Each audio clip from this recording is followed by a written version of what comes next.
বসো। হ্যাঁ বলো। তোমার আদরের বোনের ছেলে কি ঘুম থেকে উঠেছে? ও, উনি তো জমিদারের ছেলে, নবাবজাদা। এখন বাজে কটা? 11টা। সকাল 11টা বাজে, উনি এখন দিব্যি ঘুমাচ্ছে। ঘুমাবে না? ঘুমাবেই তো। সারাদিন ভবঘুরের মতো ঘুরবে, খাবে দাবে, বিন্দাস ঘুরবে, ওর তো কোনো টেনশন নাই। খেলার বাড়ি আছে, খালু কিছু বলে না। 1.5 বছর ধরে চাকরির জন্য ট্রাই করছে। জিজ্ঞেস করলে আমি তো ট্রাই করছি খালু। আচ্ছা, ও তো সব জায়গায় চেষ্টা করছে, তুই একটু শান্ত হও। কিছু চেষ্টা করছে? চেষ্টা আমরা বুঝি না? আমরা চাকরি করি না? আমাদের বিয়ের 3.5 মাসের সময় ওকে নিয়ে আসলাম। বললা ছেলেটার বাবা মা নাই, এতিম। তুমি তাকে মায়ের মতো আদর করলা, আমি করি নাই? আমি ওকে বাবার মতো আদর যত্ন করি নাই? ওরা পড়াশোনা করাইছি না? হ্যাঁ, 1.5 বছর হচ্ছে পড়াশোনা শেষ, এবার চাকরি টাকরি দেখ। ওর কোনো ট্রাই নাই। অব করে পাদাম্যা যদি হয়ে যায় কেউ, আমার দেখো এরকম একটা বেকার আমি কোনোভাবে সহ্য করতে পারছি না। কিভাবে পরের পর খায়, পরের পর ঘুমায়, একদম মাথার মধ্যে কোনো টেনশন নাই। আমি একদম সহ্য করতে পারছি না। আচ্ছা, ওর শরীরটা খুব খারাপ, ও শুয়ে আছে, ও শুনতে পাচ্ছে, তুমি একটু চুপ থাকো। আমি তো চাইও শুনো, ওর কানে যাক, শুনে একটু আক্কেল হোক, একটু বুঝুক, পরের পর বোঝা হয়ে কিভাবে থাকতে ভালো লাগে কিনা। আমি চাইও শুনো। জ্বর আসছে, বাহানার কোনো টাইম নাই। কোনো কিছু হলে তো অল্প কিছু কথা বলো, ওর জ্বর আসছে, ওর এই সমস্যা, এটা ইচ্ছা, সেই সমস্যা দিলে কথা বলো মেজাজটা খারাপ করে। আমি গেলাম, আস্তে রাত হবে।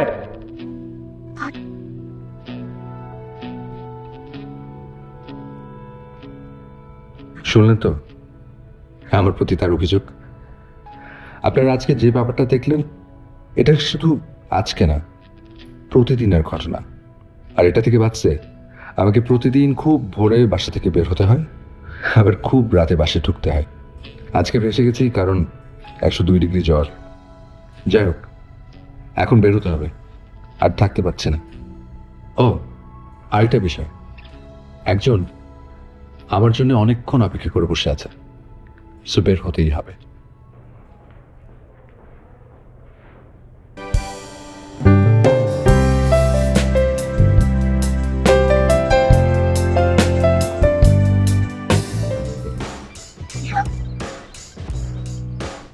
এই যে ম্যাডাম, আপনি দাঁড়ায় আছেন কেন? এখানে বসেন, অনেক জায়গা আছে, আরাম পাইবেন। আসেন আসেন। তাহলে তুমি আমার মনটা কিন্তু অনেক ভালো। চলেন না যাই, একটু ফুচকা খাই আসি, ডাবের পানি খাই আসি।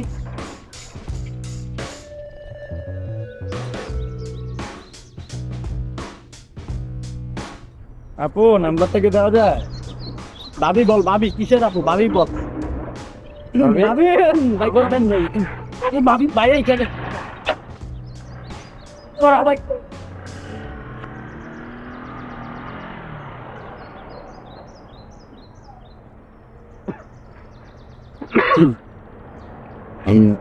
কেন আসছো? কেন আসছো? আর আজকে না আসলেই তো চলতো। গত কয়েক ঘন্টা ধরে দাঁড়িয়ে আছে, আরো কয়েক ঘন্টা দাঁড়িয়ে থাকতাম, প্রবলেম নাই তো। আমার কোনো প্রবলেম নেই, আমি ইউজ টু দিস। তোমার কি কোনো ধারণা আছে একটা মেয়ে এরকম একটা এই যে ছেলেগুলো তো চলে গেলো তোমার সামনে, একটা কথা তো বলতে পারলাম না ওদেরকে তুমি। You have any idea? You have any idea ওরা কতটা অস্বস্তিকর কথা আমাকে শুনিয়েছে এতক্ষণ? হ্যাঁ, একটা কথা তোকে শোনাবো আমি? তোমাকে বলি ওরা আমাকে কি কি বলেছে? Okay fine, fine. তোমাকে আমি আমার লেম পুরান কোয়েশ্চেনটাই করি, কেন দেরি হচ্ছে? বল। না বলতে হবে না, because I know your lame পুরান অ্যান্সার। মুখস্থ হয়ে গেছে, বাস পায় নাই, লেগুনা পায় নাই, অনেক জ্যাম ছিল, রাইট? এগুলাই তো না? You know, I'm tired of you.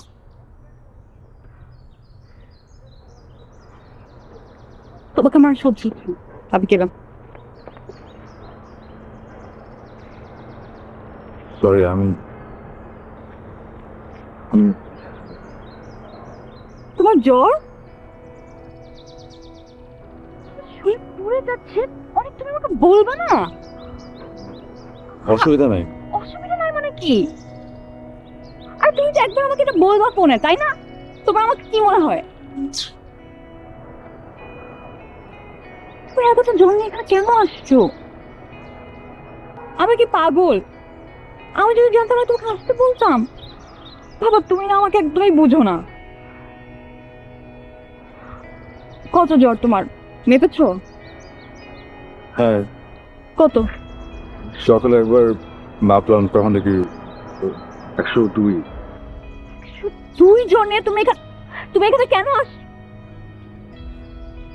অসুবিধা না। না অসুবিধা নাই মানে কি? Fine, let's not waste time, চলো। কোথায়? ডক্টরের কাছে। আর কোথায়? আরে অসুবিধা নেই, আমি 2টা প্যারাসিটামল খেয়ে নেবো, ঠিক হয়ে যাবে। না, 2টা প্যারাসিটামল ঠিক হবে না। আমার কোনো কথা তো শোনো না, প্লিজ এই কথাটা শোনো। জ্বর নিয়ে কিভাবে তুমি আসছো বলো তো আমাকে?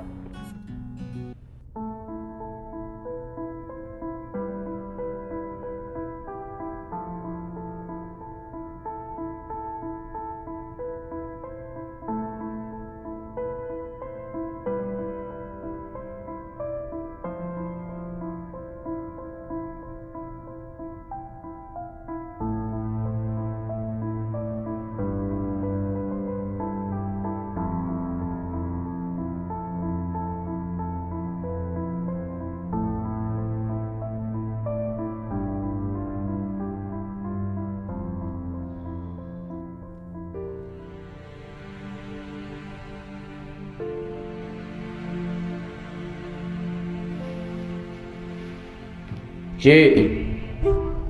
আপনার বোনের ছেলে কোথায়? ও কি নাইট গার্ডের চাকরি নিয়েছে নাকি? গভীর রাত করে প্রতিদিন বাসায় ফিরে? না আসলে সারাদিন অনেক খাটাখাটনি করে তো, আসবে কিছুক্ষণের মধ্যে চলে আসবে। আমি তো চাই ওজন আর বাসায় না ফিরলে আমি খুশি হই।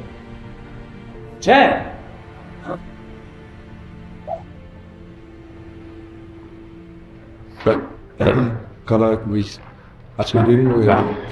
তো তোমরা খেয়েছো না? জানো, তার শুয়ে পড়ো, অসুবিধা নেই।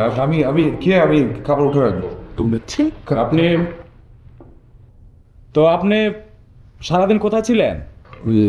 আজকে ওই ইন্টারভিউ দিয়ে আসলাম। একদিনে 2টা ইন্টারভিউ পড়ে গেছিল আজকে। 2টা ইন্টারভিউ? তো আপনি গত 1.5 বছরে কয়টা ইন্টারভিউ দিয়েছেন? হ্যালো, আজকে 2টা নিয়ে 33টা। 33-এ মানুষ পাস করে, আপনি 1.5 বছরে 33 ইন্টারভিউ দেবো, আপনি পুরোই তো ফেল। শোনেন, আমি আপনাকে একটা কথা বলি, যদিও আমার এইভাবে কথা বলা উচিত না, তারপর আমি বলতে বাধ্য হচ্ছি, কেন আপনি আমার ছেলের না ছেলের মতো। ছেলে আর হইতে পারলেন কই? এই যে আপনি একটা ঘরে থাকেন, এই ঘরটা যদি আমি প্রতি মাসে সাবলেট ভাড়া দিতাম তাহলে 6 থেকে 7 হাজার টাকা ভাড়া পাইতাম। উল্টা আপনার পিছনে আমার 6 থেকে 7 হাজার টাকা খরচ। সেই খবর আছে? আমি একদম সহ্য করতে পারছি না। আমার ব্যাপারটা বুঝতে পারছেন আপনি? ছেলেটা সারাদিন খাটাখাটনি করে এসেছে, ওকে দুটো খেতে দাও, স্থির হয়ে বসতে দাও। ওকে স্থির হয়ে বসতে দিলে তো আমি স্থির থাকতে পারবো না, আমি তো অস্থির হয়ে যাবো। ওকে স্থির হয়ে বসতে দাও, খেতে দাও না। সারাদিন খাটাখাটনি করে এসেছে। কি খাটাখাটনি করেছে? কাজকর্ম করেছে? রুটি রুটি করেছে কোনো? হ্যাঁ বলো, জিজ্ঞাসা করো কত টাকা ইনকাম করে এনেছে? বাসায় কোনো ধরনের কন্ট্রিবিউশন আছে? শুধু সারাদিন খাওয়া ছাড়া, বলো। হ্যাঁ জিজ্ঞাসা করো।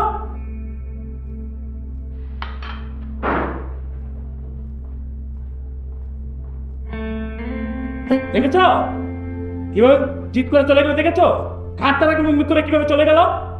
একটা বাবার বয়সে একটা মানুষের সামনে কিভাবে রান্না চলে গেল দেখেছো? স্থির হয়ে বসতে।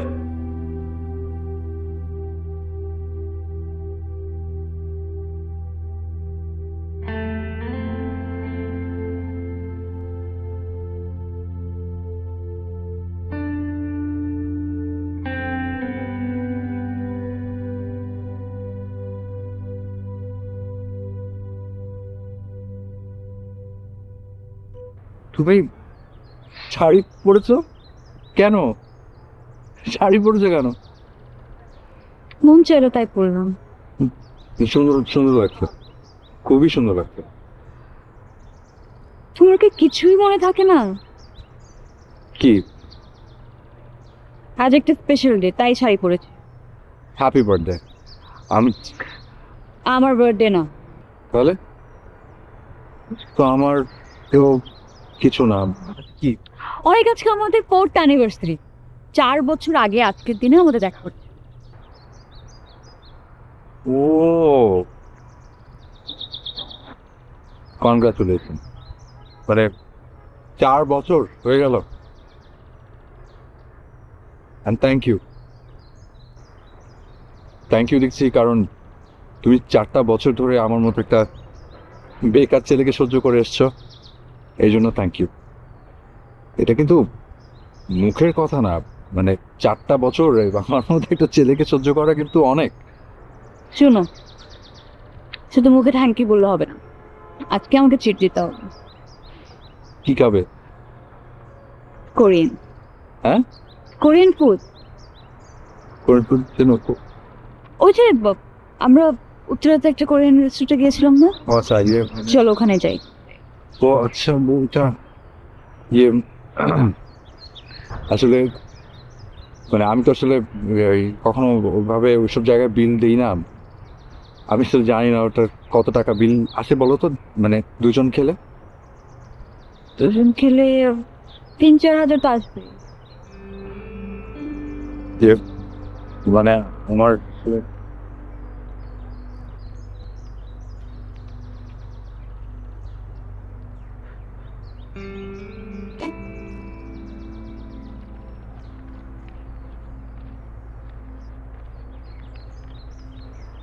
ইয়ে না, দেখলাম কত টাকা আছে। আমার কাছে আসলে 527 টাকা আছে। তুমি আগে বললে আমি সাইদের কাছ থেকে কিছু হলো পেলাম। আরে বাবা, আমি তোমার কাছে ট্রিট চেয়েছিলাম, আমি কি বলেছি তোমাকে বিল দিতে? বিল আমি দিব, চল। ইয়ে মানে নিজের কাছে না খুব ছোট লাগে। এত ছোট হতে হবে না, আমি কি পার্মানেন্ট তোমাকে টাকা দিয়ে দিচ্ছি? একদম না, লোন দিচ্ছি, সুন্দর মতো লিখে রাখবা, পরে কিন্তু সব ফেরত নিব। চলো। ওইখানে না গেলে হয় না, ওই মানে কোরিয়ান রেস্টুরেন্ট মনে পড়ছে, ওই কাঠি দেখে থাকে ওটা ওটা আমার না, ওই মনে নেই, সবাই তাকায় ছিল, আমি খেতে পারছি না, পরে হাত দিয়ে খেলাম। ওইটা দেখার জন্য নিয়ে যাচ্ছি, চলো। আমরা বিরিয়ানি ক্যাফে। দেখলেন ও আমাকে কত সুন্দর কনভিন্স করে ফেললো। ওর এই কনভিন্সিং পাওয়ারটা অনেক বেশি। ও আমার একমাত্র শক্তি, আমার মনের জোর। যদিও বিলটা ওই দেবে, শুরু থেকে তাই দিয়ে আসছে, কিন্তু আমারও মন চায় যে বিলটা আমি দেই। পারি না, ওকে কোনো কিছু গিফটও করতে পারি না। মাঝে মাঝে মনে হয় মাটি ভাগ করে মাটির ভেতরে ঢুকে যায়।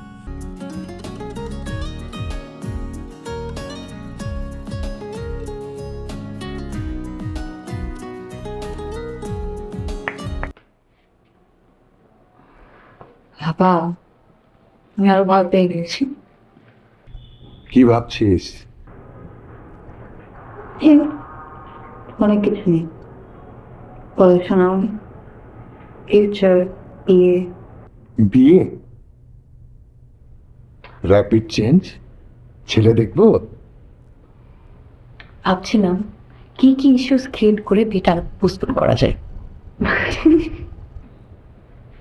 ও, আর কিছু ভাবছিস? আরেকটা রিকোয়েস্ট নিয়ে ভাবছিলাম, মানে তোমাকে করবো কি করবো না সেটা বুঝতে পারছি না। কি রিকোয়েস্ট? তুমি তো আমার অনেক ফ্রেন্ডদেরকেই ছিল, কিন্তু মানে আমার আরেকটা ফ্রেন্ড আছে, খুব ভালো ফ্রেন্ড আর কি, বুঝছে না তো। ও আসলে খুব ভালো ছেলে, অনেক অনেক ভালো মনের একটা ছেলে, কিন্তু আসলে ওর না দিনকাল একটু খারাপ যাচ্ছে, ব্যাড লাক আর কি। অনেকদিন ধরে ট্রাই করছে, কিন্তু কোনো জায়গায় আসলে চাকরি খুঁজে পাচ্ছেন।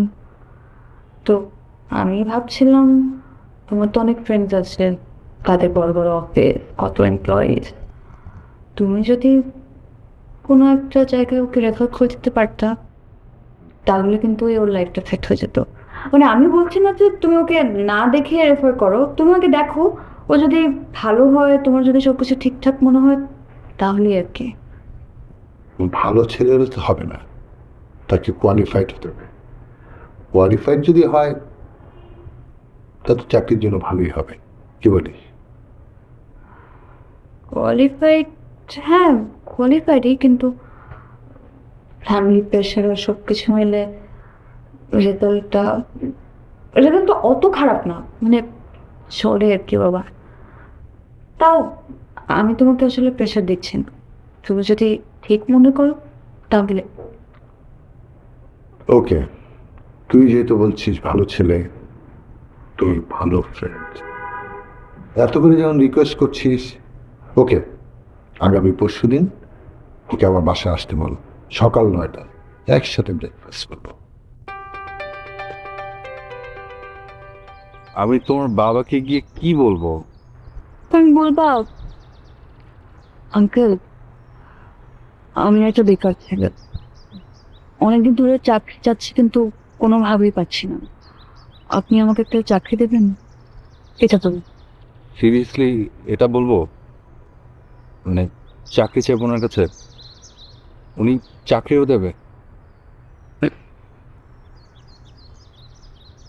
অফকোর্স এটা বলবা না, কথা শোনো, তুমি কেমন ছেলে, তোমার সিভি, তোমার যে রেজাল্ট খারাপ ছিল, তোমার মধ্যে যে একটু কনফিডেন্স নেই, এইসব ব্যাপারগুলো আমি আগেই তাকে বলে দিয়েছি যে তোমার গিয়ে রিপিট করার কোনো দরকার নেই।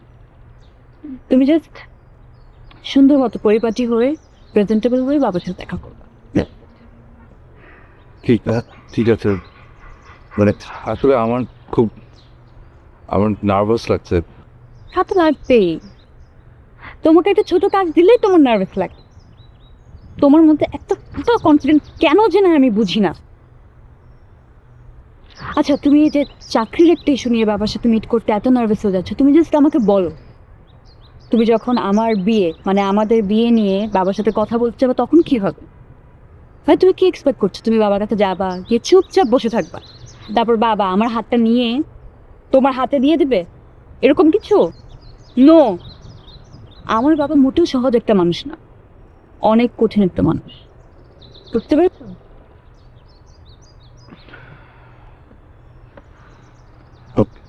তাহলে পরিপাটি হয়ে ওনার সঙ্গে দেখা করতে হবে, প্রেজেন্টেবল হয়ে।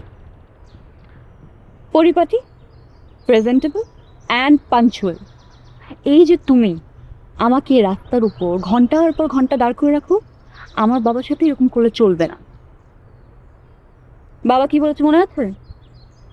আগামীকাল সকাল তুই তোমার সাথে ব্রেকফাস্ট করতে চাই। ব্রেকফাস্ট, ব্রেকফাস্ট মানে বুঝো? তোমার ব্রেকফাস্ট কয়টায় হয়? 12টা না?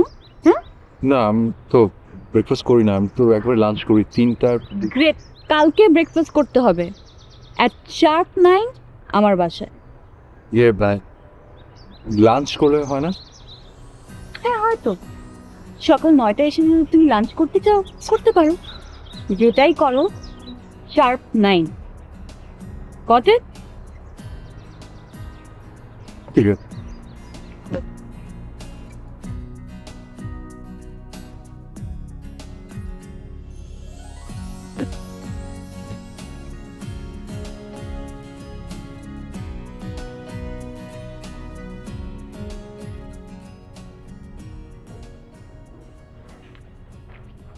আচ্ছা বাবা, আমি কপি করে নিয়ে আসি।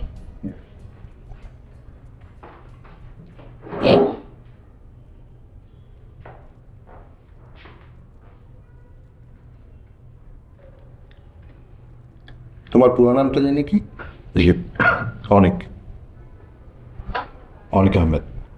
সিভি দেখেছি। তুমি আমার কাছে কেন এসেছো? যে মানে নিশ্চয়ই চাকরির জন্য এসেছো। জি, শোনো, আমি সোজা সাপটা কথা বলা পছন্দ করি। তোমার সম্পর্কে আমি খোঁজ খবর নিয়েছি, তুমি কোথায় থাকো, কি করো, তোমার ব্যাকগ্রাউন্ড কি। পুলিশ কমিশনার কিন্তু আমার বন্ধু, তার মাধ্যমে আমি সব খোঁজ খবর নিয়েছি। তোমার তো বাবা মা নেই, জি, তুমি খালা খালুর কাছে থাকো। তোমার খালু সবসময় চিৎকার করে তুমি একটা বেকার মানুষ, কারণ বেকার মানুষ ফ্যামিলির জন্য একটা বোঝা। তাই নাকি? জি। তুমি আমার নাম জানো? আমার পুরো নাম জানো? জি।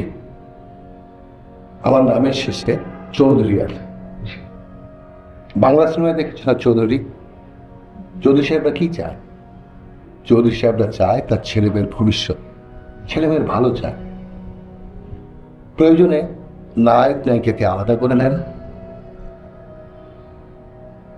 তোমাকে আমার মোটেই পছন্দ হয়নি। আমি আমার মেয়ের সাথে তোমাকে কোনোভাবেই মানিয়ে নিতে পারছি না। তুমি তো স্টুডেন্ট হিসেবে ভালো না, তুমি একটা বিলো এভারেজ স্টুডেন্ট। আর আমার মেয়ের রেজাল্ট জানো? জি।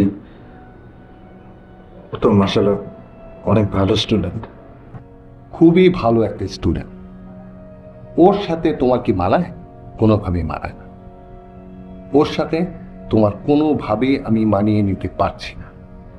হ্যাঁ, তুমি যদি একটা ভালো স্টুডেন্ট হতে, তাও তো আমি সবাইকে বলতে পারতাম যে একটা ভালো স্টুডেন্ট, ভালো ছেলে, ব্রাইট ফিউচার, তখন সেই কথা আমি ভাবতে পারতাম। সো তোমার প্রয়োজন চাকরি, তাই না?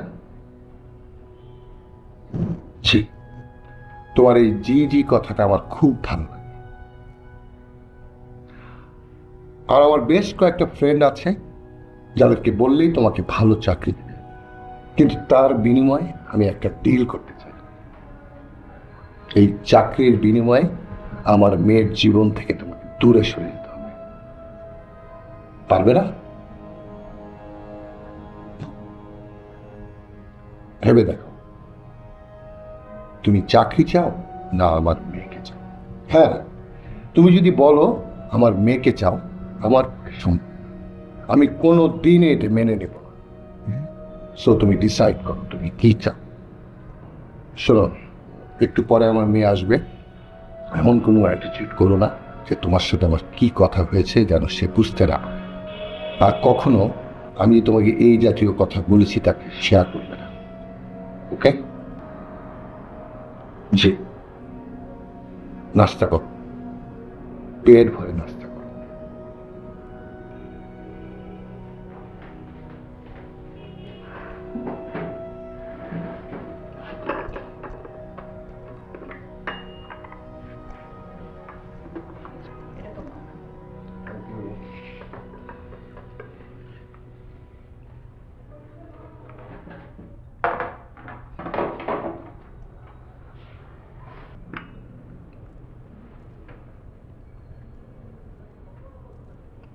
কিরে মা, এক চামচ চিনি কি দেওয়া যেত না? কেন বাবা, তুমি ভুলে গেছো তোমাকে ডক্টর কি বলেছেন? আহা, এক চামচ চিনি দিলে কি হবে? এক তো ডায়াবেটিস, তার উপরে এত কথা বল। যেটা দিয়েছে ওটা খাও।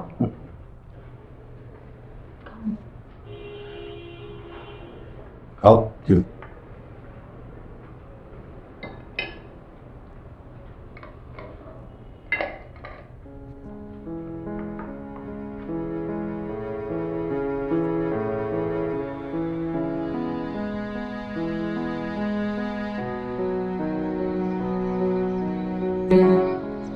এবার বলো, বাবা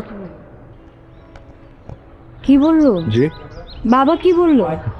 ও না, মানে সবার খোঁজ খবর নিল, জিজ্ঞেস করলেন যে সবাই কেমন আছে, খালা খালু কেমন আছে, আমি কেমন আছি, এইসব।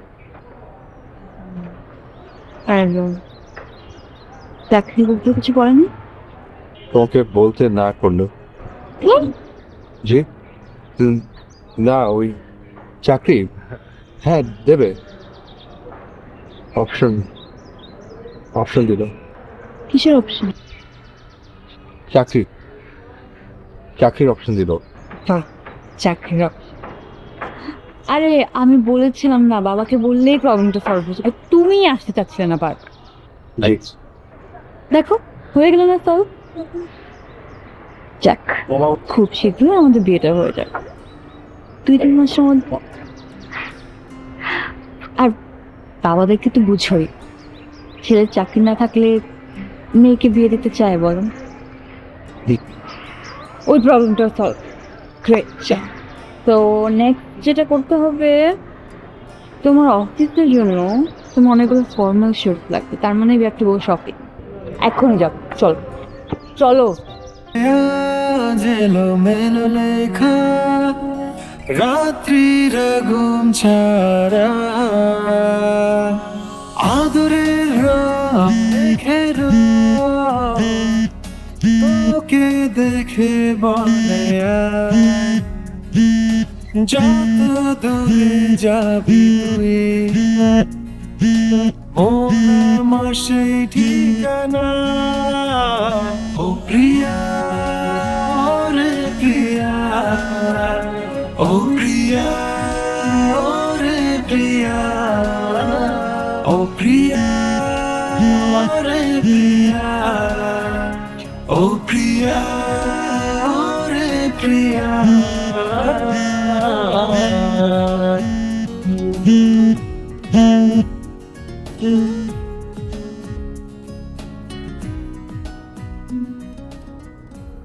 হ্যালো, হ্যালো, অনেক তোমাকে আমি ফোন দিয়ে যাচ্ছি, তুমি কি করতেছো বলো তো?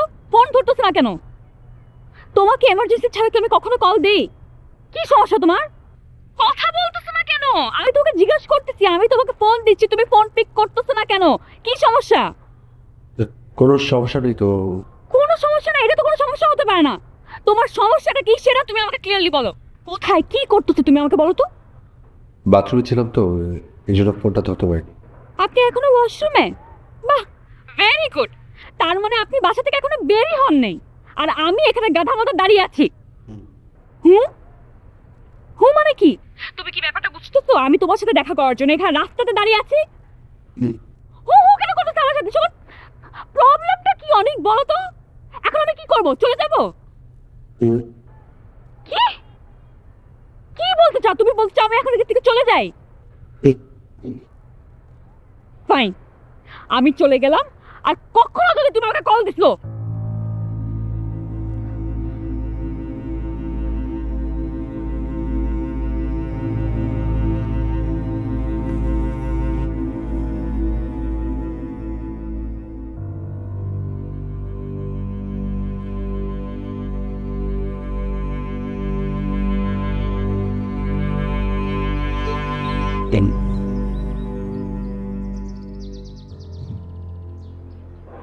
ও স্টপ, আবার একটা এগেন লেট। তুমি আসলে অঞ্চলে পিছিয়ে না। তুমি কি সবসময় আমার মেয়েকেও এইভাবে দাঁড় করে রাখো? এই তোমার আপডেট কি বলো তো? জি, আমি আপনার প্রত্যেকটা শর্তে রাজি। প্রত্যেকটা শর্তে? জি, আমি আমি না আসলে আর পারছি না। অনেক ফ্রাস্ট্রেটেড হয়ে গেছি তো, পারছি না আর নিজের সাথে যুদ্ধটা করতে। আমার আসলে চাকরিটা খুব দরকার। আমার আর কিছু লাগবে না, শুধু শুধু চাকরিটা। Very wise decision. আমি তোমার কাছে মোটেও এটা আশা করি। আমি কি ভেবেছিলাম জানো? আমি ভেবেছিলাম তুমি এসে বলবে আমার চাকরি লাগবে না, আপনার মেয়েকে লাগবে। দেখেছ, সব কিছু সিনেমা নয়, দিস ইজ কল রিয়েলিটি। তোমার মোবাইলটা দেখি।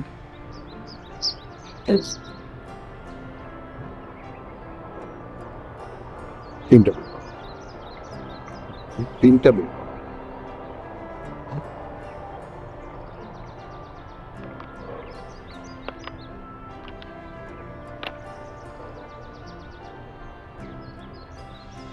তোমার কি একটাই নাম্বার? জি। তার মানে এই নাম্বারে আমার মেয়ে তোমার সাথে কথা বলে? জি। আজকে থেকে নাম্বারটা বন্ধ। নতুন একটা নাম্বার নিয়ে আমাকে ফোন করবে। খবরদার, নতুন নাম্বার যেন আমার মেয়ে না জানে। না, শর্ত অনুসারে কখনো কোনোভাবে তুমি আমার মেয়ের সাথে যোগাযোগ করতে পারবে না। ওকে? জি, অল দ্য বেস্ট।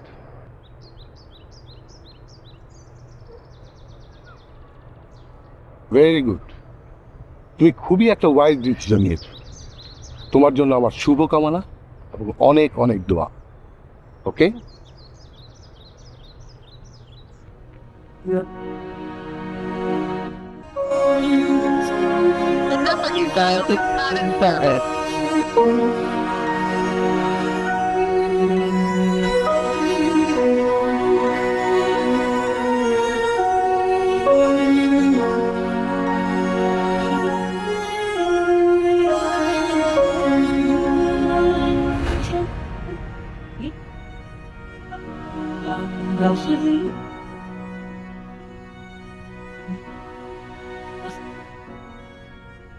এইভাবে অনেকদিন কেটে গেল। সংসারের খরচ, সব দায়িত্ব এখন আমার কাছে। আগে পুরোটাই খালুর হাতে ছিল। চাকরি টাকা দিয়ে খালুকে অনেক কিছু কিনে দিয়েছে, কিন্তু যাকে নিয়ে স্বপ্ন দেখতাম, যাকে নিয়ে ভালো কোথাও খাবো, রেস্টুরেন্টের বিল দেব, যাকে গিফট কিনে দেবো বলে চাকরির পিছনে হন্যে হয়ে ঘুরতাম, সে নেই আজকে। বরং তার বিনিময় এত কিছু আছে। তবে অনেক দিন তারিণের থেকে পালিয়ে পালিয়ে বেড়ালেও একদিন ধরা খেয়ে গেলাম।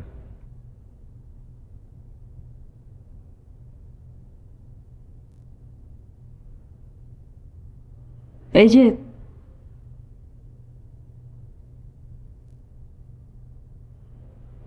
আপনার সাথে একটু কথা ছিল।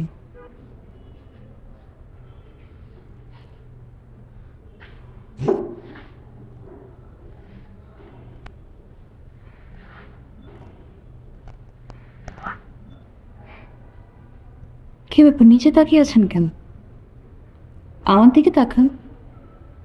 আরে আপনার সাথে কথা বলতে এসেছি আর আপনি নিচে তাকিয়ে আছেন। তাকান তাকান, কোনো সমস্যা নেই। আমি আপনাকে কোনো একটা এম্বারেসিং সিচুয়েশনে ফেলতে আসিনি, আপনাকে খুঁজতেও আসিনি। তো তাকাতে পারেন। বাহ, দেখে তো মনে হচ্ছে খুব ভালো আছে। গুড। ও, যে কারণে আসা একটা বিশেষ কারণ।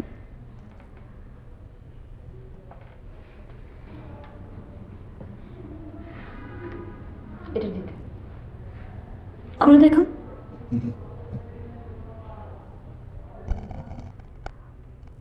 খুলে দেখবেন না? আচ্ছা থাক, পরে দেখেন। আমি মুখে বলে দিই, আগামী মাসে 18 তারিখ আমার বিয়ে। আপনার এক্স গার্লফ্রেন্ডের বিয়ে। ভালো না? মানে আপনার টেনশন করতে হবে না আমাকে নিয়ে। আমি কেমন আছি, কি করছি, কষ্টে আছি কিনা, এসব নিয়ে ভাবতে হবে না। আর আপনাকে কেউ জ্বালাবেও না, কেউ কলও দিবে না, কেউ খুঁজতেও আসবে না। তার মানে হচ্ছে আপনি মুক্ত, সারা জীবনের জন্য মুক্ত। আরেকটা কথা, কার্ডের মধ্যে বিয়ের ভেন্যু, টাইম সব কিছু দেওয়া আছে। আমার বিয়েতে আসলে আমি খুব খুশি হব। আর হ্যাঁ, আপনি ভালো থাকবেন, খুব ভালো থাকবেন। নিজের লাইফ, নিজের ফ্যামিলি, নিজের চাকরি, এসব দিয়ে খুব ভালো থাকবেন। আসি।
খুব কষ্ট হয়েছে, খুব কষ্ট হয়েছে এতদিন তারিনকে ভুলে থাকতে। কিন্তু এইটা কখনো ভাবেনি আমার তারিন অন্য কারো হবে, অন্য কারো সংসার করবে। এইটা আমি মানতে পারবো না। আর আজ তারিনের বিয়ে, তাই আমি যাচ্ছি ওর বিয়ে আটকাতে। যেভাবেই হোক ওকে আটকাতেই হবে।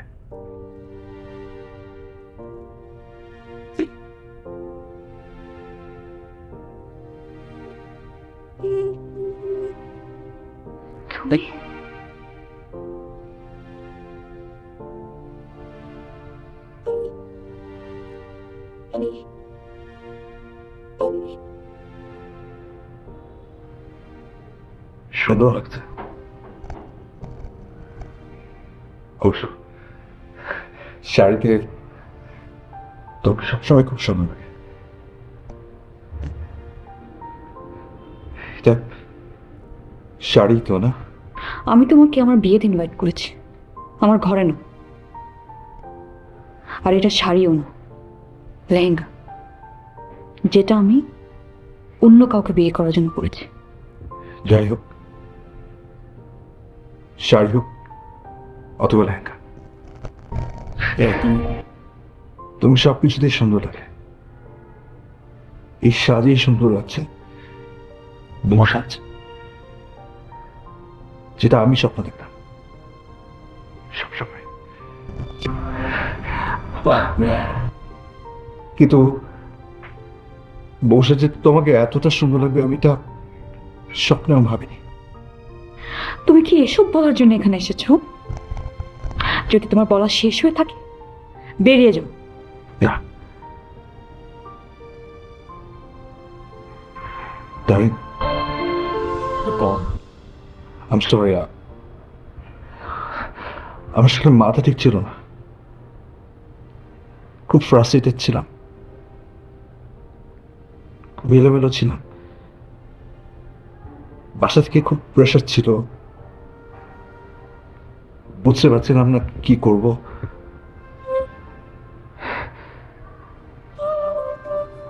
মাথা কাজ করছিল না, যেটা বলতো তাই করতাম। তুমি যখন বলে তোমার বাবার সাথে দেখা করতে, দেখা করেছি তো, কথা বলতে বলেছি তো, চাকরি চাইতে চেয়েছি তো। ওনার শুধু চাকরি দেওয়ার কথা ছিল, কিন্তু তার সাথে দুটো অপশন জুড়ে দিলেন। এখন সিনেমার মতো বলা হয় তুমি না হলে চাকরি। আর বললেন যে জীবন কিন্তু সিনেমা না। আমি ভাবলাম হ্যাঁ তাই তো, জীবনটা তো সত্যি কোনো সিনেমা না, আর না আমি কোনো সিনেমার হিরো। কিন্তু কিন্তু এখন বুঝতে পারছি জীবনটা আসলে সিনেমার চাইতে অনেক বড়, অনেক বড় একটা সিনেমা। তারিনের আমার কিচ্ছু চাই না, কিচ্ছু না, আমি শুধু তোমাকে চাই। আমি আমি চাকরি ছেড়ে দিব, আমার আর কিচ্ছু দেখো অনেক, লাগবে না। তুমি এখন কেন এসব বলছো অনেক? এখন বলে কি লাভ বলো? যা হওয়ার তো হয়ে গেছে। চাকরি চাকরি আর আমার মধ্যে তো তুমি চাকরিকে চুপ করেছো না। ফাইন, তুমি যাও না, তুমি থাকো না তোমার চাকরি নিয়ে। তুমি এখন কেন আমার শুনো প্লিজ, আমার সাথে চলো। হয়তো তুমি তুমি কষ্টে থাকবে, কিন্তু আমি আমি তোমাকে প্রমিস করছি, আই সোয়ার আমি কিছু একটা করে দেখাবো। বিশেষ করে আমি আমি আমার যথেষ্ট চেষ্টা করবো, তুমি আমাকে ছেড়ে যেও না। তুমি যখন ছিলে না, আমি প্রতিটা মুহূর্ত তোমাকে অনুভব করেছি, প্রত্যেকটা মুহূর্তে আমি তোমাকে মিস করেছি। Please, I need a chance. Just for once, please. Fine, তুমি চান্স দাও তুমি। ঠিক আছে,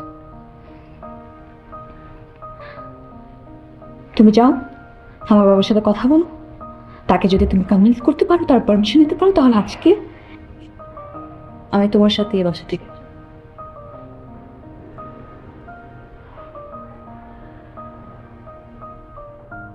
দাঁড়িয়ে আছো কেন? যাও।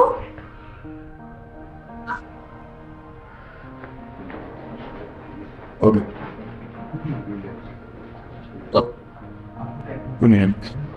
Eles dão nome. সব সহজ যে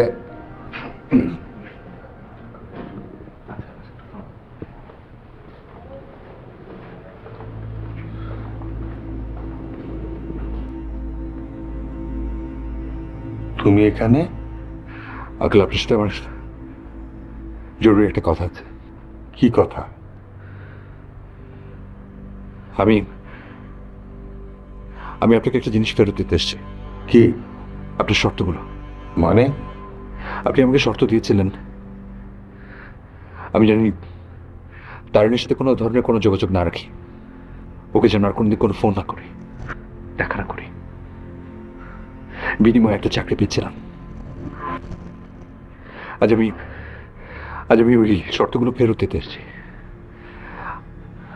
আমার চাকরি লাগবে না আঙ্কেল, আমার লাগবে না চাকরি, আমার তারিণকে লাগবে। আপনি প্লিজ, আপনি প্লিজ আমার চাকরি লাগবে না, আমার তারিণকে লাগবে। প্লিজ আমার তারিণকে আমাকে ফিরিয়ে দিন। তুমি কি আমার সাথে ফান্ডিং করতে এসেছো? আজকে আমার মেয়ের বিয়ে, আর তুমি বলছো তোমার চাকরি ফেরত দিতে।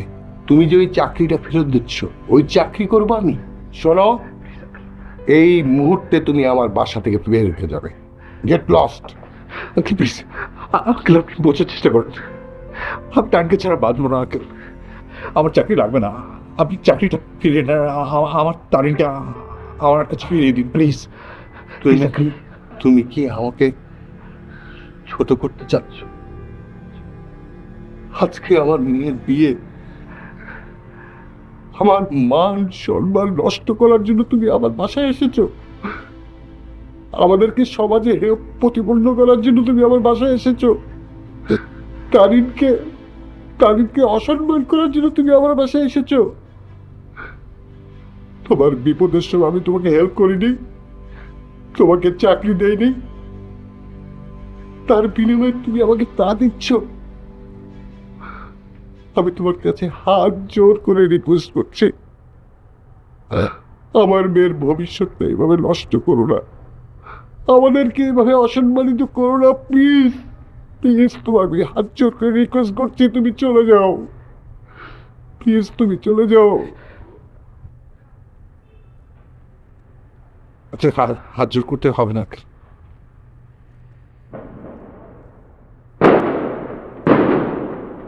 আমি চলে যাচ্ছি।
এই ছেলে, এই ছেলে, এদিকে।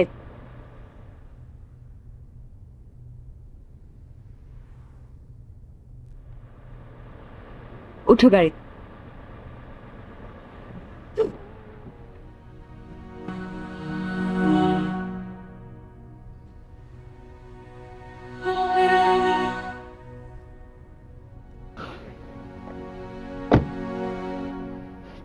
তুমি মানে তুমি এখানে কি মানে বলতে দাও, বলতে দাও। আমি জানতাম তুমি পারবে না পাপাকে কনভিন্স করতে, এই জন্য সব ব্যবস্থা আমার নিজের করতে হয়েছে। কাজ ঠিক করনি তাই তোমার বাবা বাবা আমি জানি, আমি সব জানি। সেদিন যখন তোমাকে ব্রেকফাস্টের জন্য বাসায় নিয়ে এসেছি, বাবা তোমাকে কি কি বলেছে আমি সব শুনেছিলাম। প্রয়োজনে নায়ক নায়িকাকে আলাদা করে নেন। তোমাকে আমার মোটেই পছন্দ হয় না। আমি আমার মেয়ের সাথে তোমাকে কোনোভাবেই মানিয়ে নিতে পারছি না। কিন্তু আমি তোমাকে বলিনি, কারণ আমি দেখতে চাচ্ছি তুমি কি করো, তুমি কাকে বেছে নাও, আমাকে নাকি তোমার চাকরিকে। যেটা ভয় পাচ্ছিলাম তাই হয়েছে। তোমার মনে হয়েছে তোমার জন্য তোমার চাকরিটা বেশি important। কষ্ট পেয়েছি আমি, অনেক কষ্ট পেয়েছি, কিন্তু তারপরেও আমি কিছু বলি নাই। কিন্তু কোথায় যেন একটা অন্ধ বিশ্বাস ছিল তোমার উপর।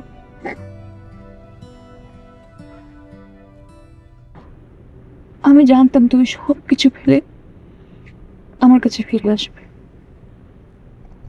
দেখো তাই হয়েছে।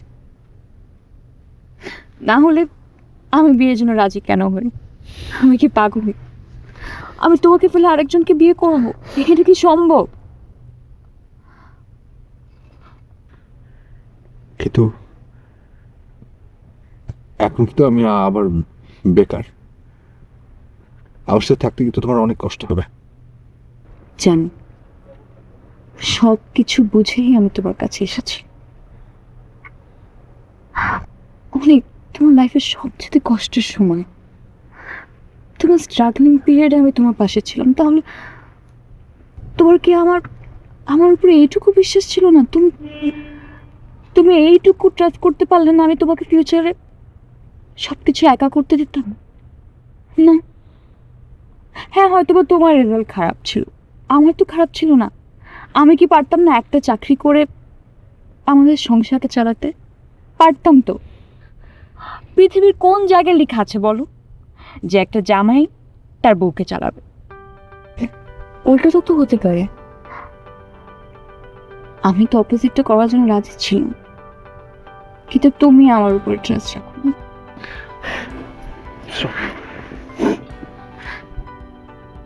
I'm really sorry. I'm really, really sorry.